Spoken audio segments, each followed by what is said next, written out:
guys, I'm on my way to Pampanga. I am with Tita Baby Benzuela and Sir Ivo Mek.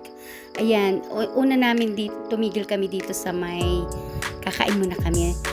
Pumasok kami dito sa, pangalan ng kanilang resto is Mangantana, na ang ibig sabihin ay kain na. So, it's fine dining. Mamimili ka pero I chose yung kanilang delicacy, syempre yung tocino. Ayan, namimili, napili. Nandyan lahat. Meron dyan, yung kulay puti na yun ay para siyang kung sa Batangas ay yung may malagkit ay malagkit din ang sa kanila lang ay mais. Yan. So, pili-pili. Masarap ang kain namin dito. Nakaka-enjoy. Yan. Malinis naman. Yan, si Sir Ivo Mek. Biyahe na ulit. And then, after this, nagpahinga lang ng konti sa bahay. Hindi na ako nakapag-video doon. Pumunta na kami dito sa Toyota, Pampanga. Ay nako guys, ang ganda. Feeling ko ang yaman ko. Yayamanin. Ayan, magpapaayos sila ng kanilang sasakyan. So, hindi nakakainip tumigil. Ang ganda ng ambience, napakaluwang. Tapos, meron din ditong kainan, pwedeng kumain. Ayan, ito yung nagustuhan ko na sports car ng Toyota, which is parang 2.7 million. My golly, paano ko to na-avail? Ang ganda niya, super ganda. Nagpa-picture pa nga ako dyan eh. Yan. Ito yung pinaka-resto nila. So, kumain muna kami. Nag-sandwich, nag-burger. Yan. Dito kami sa may, ang pangalan nito? Basta dito, hindi ko mabasa yung yung pangalan ng resto na kinainan namin. Pero masarap ang pagkain, as in. Basta feeling ko ang yaman ko that day, that afternoon. Nakakatuwa. Maraming tao dito. Maraming mga nagpapa-tune in ng sasakyan. Parang nasa ka lang, nasa isang lugar na basta magugustuhan mo kasi number one is aircon eh. Tsaka maganda nga yung nakikita mo. Ayan, namimili si Tita Baby ng aming kakainin. Ayan, sa may bintana makikita nyo yung mga sasakyan na inaayos. Ayan, tapos maya biyahe na ulit kami. At uuwi muna kami ng bahay. So, yung nakikita ninyo, yung bundok na yun ang Mount Arayat. The famous Mount Arayat. Parang kahit saan kami pumaling, makikita mo yung Mount Arayat na yan. So, biyahe-biyahe na naman. Uwi ng bahay. Ayan, may nadadaan ng mga simbahan. Kami sa bahay. Yan ang aming tutulugan, ang kanilang kama. Yan ang mga gamit. Ayan. Later ay magpapahinga. Dito kami nag-stay magdamag. 2 nights. Tapos, ayan. Second day na ito. Pagayak naman kami. Pero may dasalan munang magaganap. Yung padasal ng kanyang para sa father ni Tita Baby. Pero pakinggan yung dasal nila at yung kanilang salitang kapangpang. Siyempre ka kami nung bigyan aking damat ng ulas. Bibigilan ng lubig. May dalak, hindi patay ng timang mamang kontrero.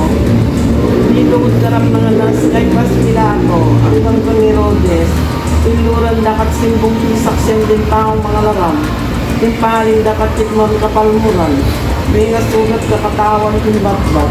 May paputungan dak ng sakso. May magpagdakong neto nga dudundet ang mga kanyang udyo. Ipandang lupa mo pimeto nga putpura timpamamilo na keto. Linugas dakating kalibakanda. Nipako ka tipos layo taroy. Tela kadaka. Sa totoo lang, yung ibang dasal nila, naintindihan ko pero mas marami ang hindi. Pero okay lang, yan, may kainan pa. Ilan lang naman kami, ilan yung mga relative ni Tita Baby. Yung mga nagdasal na sila ay sadyang inusap para magdasal that day. Siyempre, hindi nawawala ang simpleng merienda. Pero mas easy yung dumating. Ayun, kainan. Eto, biyahe na naman kami. Pupunta kami sa Goshen. Tapos idinaan nila dun sa Pogo area. Pinakita sa akin yung Pogo area. Basta, ayan, malalaking building, maluluwang na building. Parang may mga condominium. Mahaba yung biyahe namin going to Banban. Parang Banban Tarlac na talaga. Tapos, yan yung view. Naligaw pa kami actually, kaya may magandang view na ganyan. Pero, enjoy naman ako kasi ang ganda ng tanawin. So, punta kami sa Goshen, mahabang biyahe. Yan. Ito na.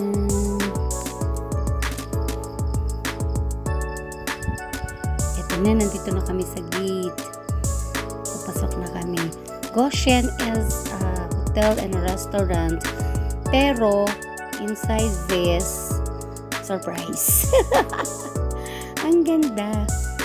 So, umpisa pa lamang, sa una pa lamang, parang ma-excite ka na kasi iisipin mo what's inside this place. So, it is a hotel and restaurant. Ayan o, yan yung entrance. Makikita na agad ninyo. Parang Mediterranean inspire. Parang nasa Italy ka lang. Ang ganda. So, ayan. Dito kami sa may guardia. Tapos, chinek na maigi bago pumasok. Eto, may band pa na nasuot kami. Parang wristlet na kailangan nasuot kami. Ibig sabihin kami ay walk-in. So, may bayad, may entrance dyan. Pero I know, hindi kalakihan. Ayan na.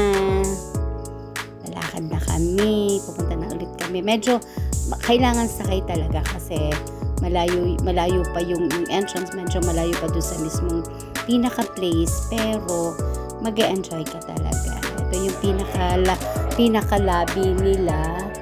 Ayan, parang may tindahan. Ayun, ito na. Papasok na kami. Ang ganda. Ayan. See? May mga malalaking poste. May madadaanan ka na iisipin kung anong may isip mo anong meron, bakit dinadayo, bakit pinupuntahan. So, ayan. Ito na. Meron nga pala ding swimming pool, may resort din dito. So, maraming pumupunta, may mga naliligo pa nga. Ayan, andito na kami. Ang ganda. Ito na yun. Para kang nasa Italy. Tuwang-tuwa ang lola. Nagpa-picture. Ang ganda niyan. Pwede kang umakyat sa taas. Pero hindi ako nakaakyat dyan. Doon sa kabilang side ako umakyat. Yan o. Ang ganda ng labas. Kumain din kami dito sa loob. May resto din kami kinainan. Pero parang wala na akong video. Parang picture lang yata ako. Ang ginawa ko inside. Ayan. Ganda no? Picture pa dito. Goshen.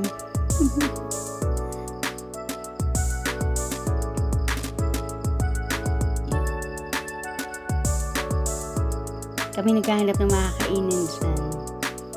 Kaya kami patigil-tigil. Ang ganda.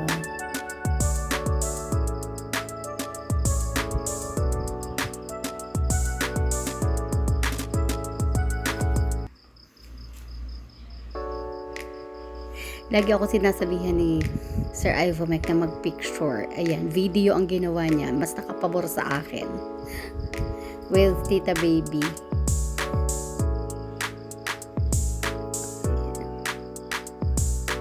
Napakainit lang talaga. Kaya kami nakasombrero. Susuko ka sa init. Goshen.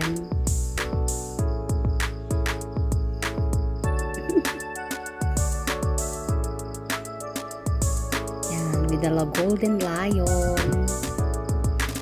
Video pala ang ginawa. Ayan. Makita ko dun sa tatlong palapag, tatlong floor. Makita ko hanggang third floor. Para makita ko yung view. Ang ganda ng Pampanga. Kulay green yan. Mainit to. Nakakulot ng noo. Ayan. Ang makikita mo na ang ganda nung nasa likod. Ayan. Yan ang hitsura ng kanilang mga haligi. Talagang parang nasa Italy na. Sabagay, hindi pa ako nakakarating. Pero sa nakakita ko sa picture, ganun yung hitsura. Tapos ang ganda ng kapaligiran. Ako lang yung nakaakyat dyan. Hindi na sumama mga tita baby. Ang ganda. Yan. I love the place. See? Nagsolo talaga ako dyan. Just to see the place. Para hindi naman sayang yung punta.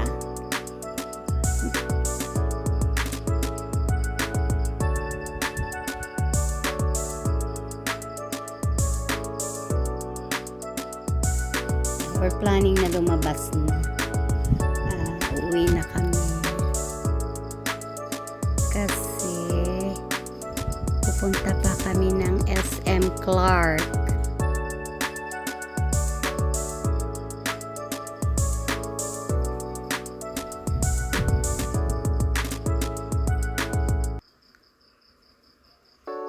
Ganda.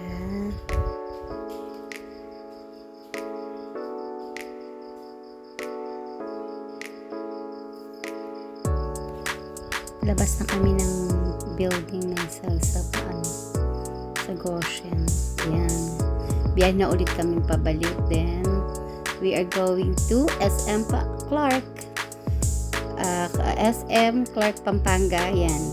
Ang ganda dyan, guys. Para kang nasa MOA. Maraming mga signatures na nandyan. May mga Nike. Ayan. Nandyan lang kami sa may baba pa lang. Kasi imimit namin yung family ng kapatid ng tita baby here. So, dito kami mag-iintay. Hindi na nga lang naka-video. Marami akong na-miss na hindi ko na-video. Pero may mga pictures naman. Ayan. Ito sa baba lang. Hindi pa kami naka-akit yan. Pero I love the place. After namin mag-SM, palabas na kami yan. Dinaan nila ako sa Clark. Iniikot ako sa loob ng Clark pabalik sa bahay namin doon sa kila tita baby para makita ko naman daw yung ganda ng Clark. Super ganda naman talaga. Maraming casino. Ang ganda yung daan. Ayan. Part na to, guys. Ito yung uuwi na kami ng Lunes ng madaling araw. Eksaktong 4 o'clock kami umalis ng bahay para umuwi at makaabot. Ayan. Ito na yung inabot na kami ng liwanag. Pero 7, parang past 7, nasa Lipa na kami. Pero dumaan pa kami sa McDonald's somewhere in Santa Rosa. At kami muna ay nag-breakfast. Ayan. So, enjoy naman. Super enjoy ako talaga. Super thankful ako sa mag-asawang ito, tita baby, tito Ato. Sobrang thank you. Napakabait niyo sa akin. Marami pong salamat sa inyo kasi naranasan ko parang ayaman ko ng 2 araw. Thank you very much sa inyong napakabait niyo, lalo po yung pamilya na nadatnang ko na talaga namang sinisikap na mag-Tagalog because of me. Thank you so much talaga. I really enjoyed the days with you guys. Thank you guys for watching. Salamat po ulit. I had a great time with you. Thank you so much. Bye-bye for now.